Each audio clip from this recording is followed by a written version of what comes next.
So it's Sunday and it is time for my mental health vlog. And I have been a little down this week and I know why. So Tuesday would have been my 19th wedding anniversary with my ex. And we've been separated for a couple of years. Technically, we're still married because we haven't done the divorce thing yet. I'm still waiting for him to work on some paperwork that he told me he was going to do. And we had reasons we needed to postpone it, but anyway. And I knew it was coming. I knew last weekend that it was coming, and I'm like, well, maybe I'll just be so busy that I won't even acknowledge it or remember it or think about it on Tuesday. And for most of the day, that was accurate. I was really busy at work, and I mean, I was kind of blue, but I was just busy and focused on work. And then about 1 or 2 in the afternoon, it just kind of hit. And I thought about reaching out to some friends. I thought about reaching out to my boyfriend and talking about the fact that I was struggling emotionally with it. But honestly, I didn't. And I kind of sat in my office and suffered in silence. And I tried to figure out later why I did that. And I think it's because I was ashamed. Shame is such a bitch, and it's been such a big part of my life. But I was ashamed that after so many years, I was still grieving what was lost. And I had a conversation later with my boyfriend about it, and I was trying to explain to him the difference between grieving and missing, because it was really hard to explain the difference, but there is a difference.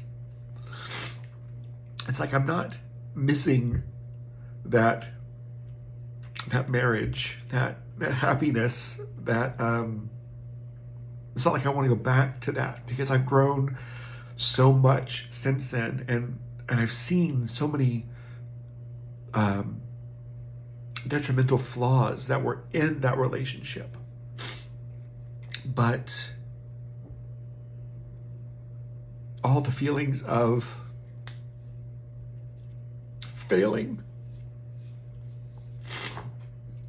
and just grief, overall grief that it was over. It had failed. It was a failed marriage. So I decided to be stubborn and to just stay in my office all day and cry alone, which was never good. And it also upset me because here I am being such an advocate for mental health and reaching out and getting the assistance you need when you need it. And when it came time to do that, I couldn't. And I didn't really realize it until my meeting on Thursday night, when the topic that was used was called terminal uniqueness, where you think, and it's a standard term in recovery, but when you think your problems are so different and so unique from everyone else's that nobody can help you. And that's exactly what happened. I was being terminally unique because I didn't want to take the time to explain to anybody why I was sad, why I was upset, when honestly, I didn't fully understand why I was upset. But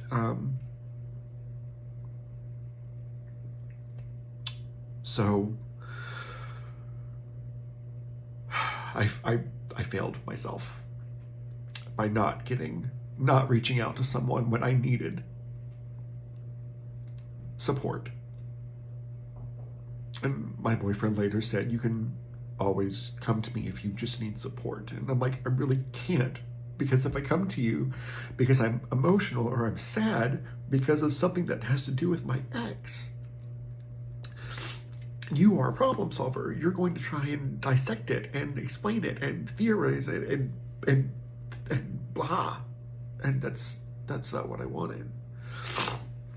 So he did say next time I need support, blind support, without explanation, to just tell him and I would get it. And you know, my friends pretty much said the same thing. But I wanted to admit to y'all that as much as I talk about mental health and reaching out and getting help when you need it, even after doing all of this focus and self-growth over the past several years, I still failed. I still missed that mark. And that's okay, because I'm learning from it and I'm growing from it. So if you are hit with some memory or you get super upset and you may not even understand the reason, don't suffer in silence. You know, reach out to your friends and get some help on that, because Tuesday literally was miserable for me. This whole week is hard for me because our anniversary fell so close to Valentine's Day. We always kind of celebrated it together and called it Valiversary, which is a special thing that we did. And I feel so bad for my boyfriend who's never had a long-term committed relationship like he and I have. He's never had someone to be a Valentine with that meant what it does for him now. And I feel like here I am just shitting all over Valentine's Day.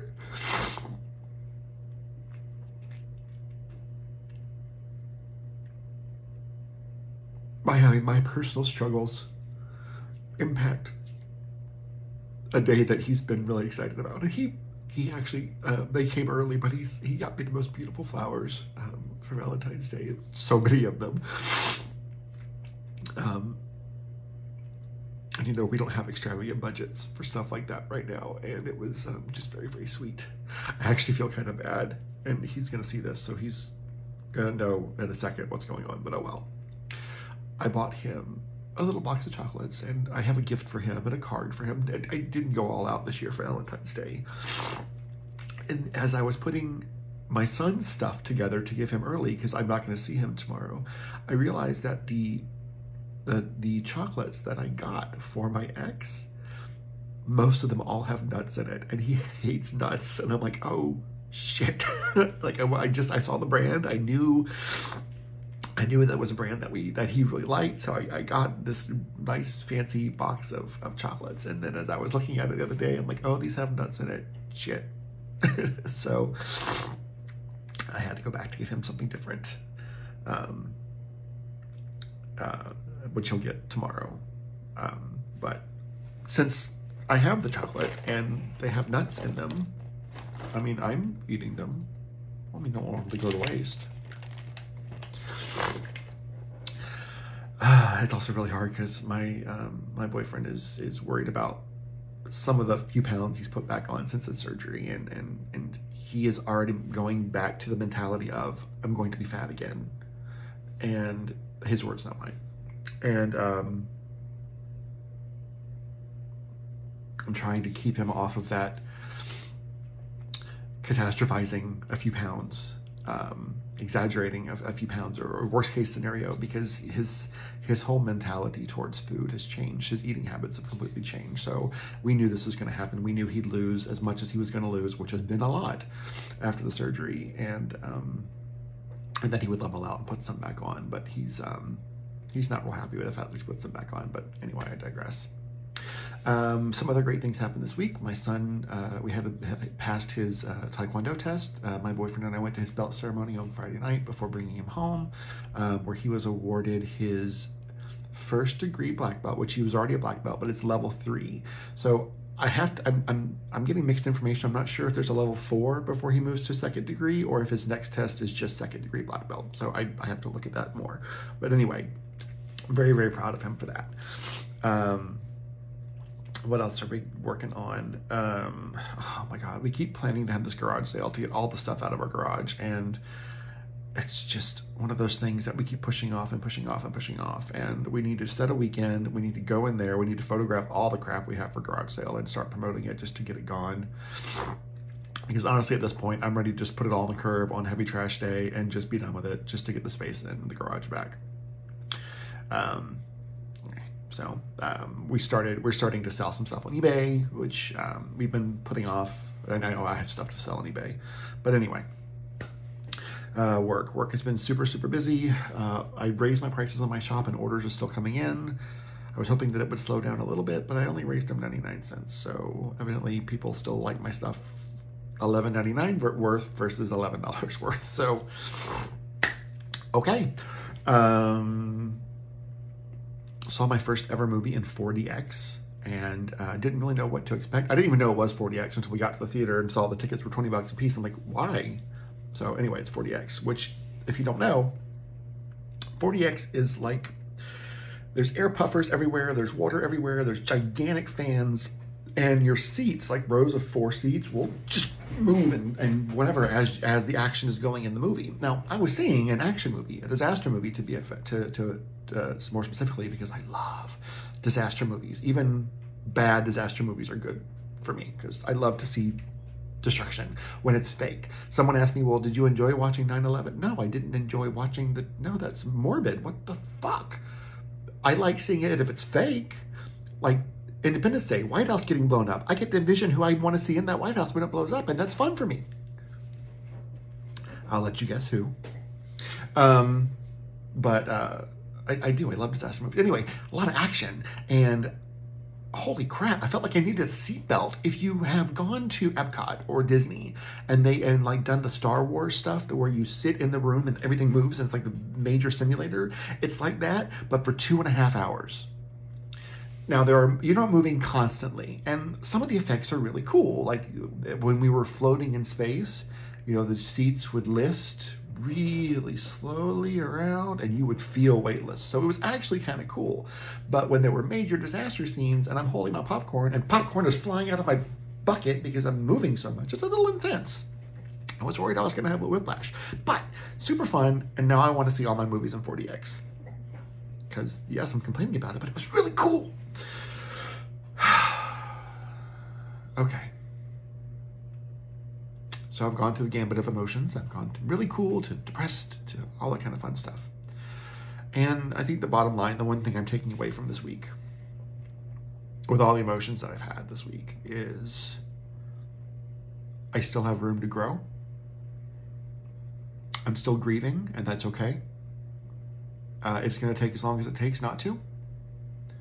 If my ex were no longer in my life, it might be a little easier for the grief to heal faster, but we have a child together. It's never going to be severed. He's always going to be in my life. So eventually I will find better ways of managing my grief. But I guess the anniversary is just going to be one of those days that's just going to kick me in the nuts every year. Because it's been 3 years since, this is the 3rd anniversary since we've been separated. They do get easier, right? And Facebook memories, fuck you, Facebook memories, because you just make that day so much harder. I think that's all I've got. At least that's all I want to talk about today. Yeah. All right. So check on your friends. Make sure they're doing okay. Check on your loved ones. Make sure they're doing okay. Check on yourself. Don't be afraid to reach out to somebody when you're sad, even if you don't know why, even if you don't know what you need from your friends.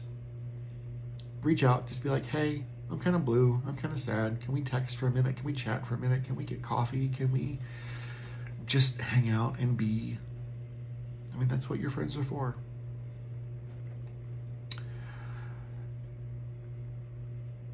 But yeah, check on yourself. And don't be afraid to ask for help when you need it. It's like my biggest mantra, and I didn't do it. But I'm growing and I'm learning. We all are. All right, guys, I love you. I'll check in with y'all next week.